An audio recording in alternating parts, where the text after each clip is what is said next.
ಇನ್ನೂ ಒಂದು interesting point, ಇನ್ನೂ ಒಂದು ಇಂಟ್ರೆಸ್ಟಿಂಗ್ ಬೆಳವಣಿಗೆ. ಇನ್ನೂ ಇಬ್ಬರು ಬಂದಿದ್ದಾರೆ. ಈತ ಶವ ಹೂಳ್ತಿದ್ದದನ್ನು ನಾವು ನೋಡಿದ್ದೀವಿ ಅಂತಿದ್ದಾರೆ ಅವರು. ನೆನಪಿರಲಿ, 1995ರಿಂದ 2014 ಡಿಸೆಂಬರ್ ತನಕ ಈತ ನನ್ನಿಂದ ಒತ್ತಾಯಪೂರ್ವಕವಾಗಿ ಹೆದರಿಸಿ ಬೆದರಿಸಿ ಶವಗಳನ್ನು ಹೂಳಿಸಲಾಗಿದೆ ಅನ್ನುವ ಆರೋಪ ಮಾಡಿದ್ದಾನೆ. 2014 ಡಿಸೆಂಬರ್ ತನಕ, 2014 ಡಿಸೆಂಬರ್, 10 ವರ್ಷಗಳ ಕಾಲ ಹೆಣ ಹೂತಿದ್ದೇನೆ ಅಂತ ಈತ ಹೇಳಿದ್ದಾನೆ. ವಾಪಸ್ ಬಂದು ಈತನೇ ಗುರುತು ಮಾಡಿರುವ ಪಾಯಿಂಟ್ಗಳಲ್ಲಿ ಶವಗಳು ಸಿಗ್ತಾ ಇಲ್ಲ, ಅಸ್ಥಿಪಂಜರಗಳು ಸಿಗ್ತಾ ಇಲ್ಲ.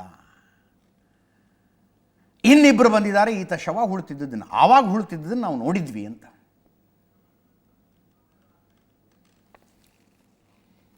ದೃಶ್ಯ ಮಾಧ್ಯಮದಲ್ಲಿ ಈ ಕಂಪ್ಲೇಂಟಿನ FIR ಕಾಪಿ ಓದ್ತಾ ಇದ್ದೀನಿ ನಾನು. ದೃಶ್ಯ ಮಾಧ್ಯಮದಲ್ಲಿ ತೋರುತ್ತಿರುವ ದೂರುದಾರ ವ್ಯಕ್ತಿಯನ್ನು ಗ್ರಾಮಸ್ಥರಾದ ನಾವು ಗುರುತಿಸಿರುತ್ತೇವೆ, ಅವನು ಯಾರು ಅನ್ನೋದು ನಮಗೆ ಗೊತ್ತಾಗಿದೆ ಅಂತ ಬರೆದಿದ್ದಾರೆ ಇದರಲ್ಲಿ.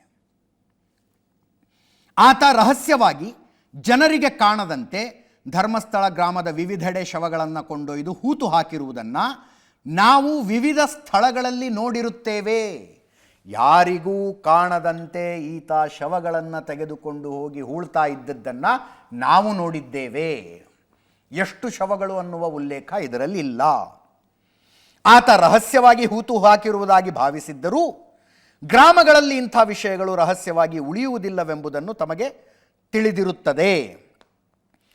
ಜನರ ರಕ್ಷಣೆಗೆಂದು ಮಾನ್ಯ ಮುಖ್ಯಮಂತ್ರಿಗಳು ಸ್ಥಾಪಿಸಿರುವ ಈ ವಿಶೇಷ ತನಿಖಾ ದಳಕ್ಕೆ ನಾವು ಸಹಕಾರ ನೀಡಲೇಬೇಕೆಂದು ತೀರ್ಮಾನಿಸಿರುತ್ತೇವೆ.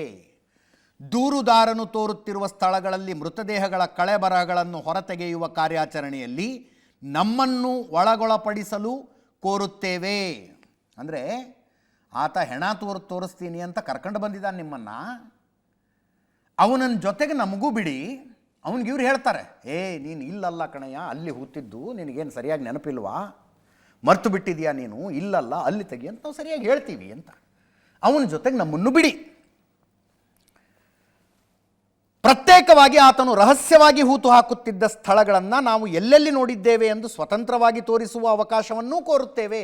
ಅವನನ್ನು ಬಿಟ್ಟು ಬಂದರೆ ನಾವು ತೋರಿಸೋದಕ್ಕೆ ತಯಾರಿದ್ದೀವಿ ಎಂಬಿತ್ಯಾದಿ ಆಗಿದ್ದು ದೂರನ್ನು ಸ್ವೀಕರಿಸಿಕೊಂಡು ಕಂಪ್ಲೇಂಟನ್ನು ರಿಜಿಸ್ಟರ್ ಆಗಿ ಪಿಟಿಷನ್ ನಂಬರ್ನ ಹಾಕಿ ಕೊಟ್ಟಿದ್ದಾರೆ. ಒಂದು ಸ್ವೀಕೃತಿ, FIR ಅಂದ್ಬಿಟ್ಟೆ ನಾನು, ಸ್ವೀಕೃತಿಯನ್ನು ಕೊಟ್ಟಿದ್ದಾರೆ.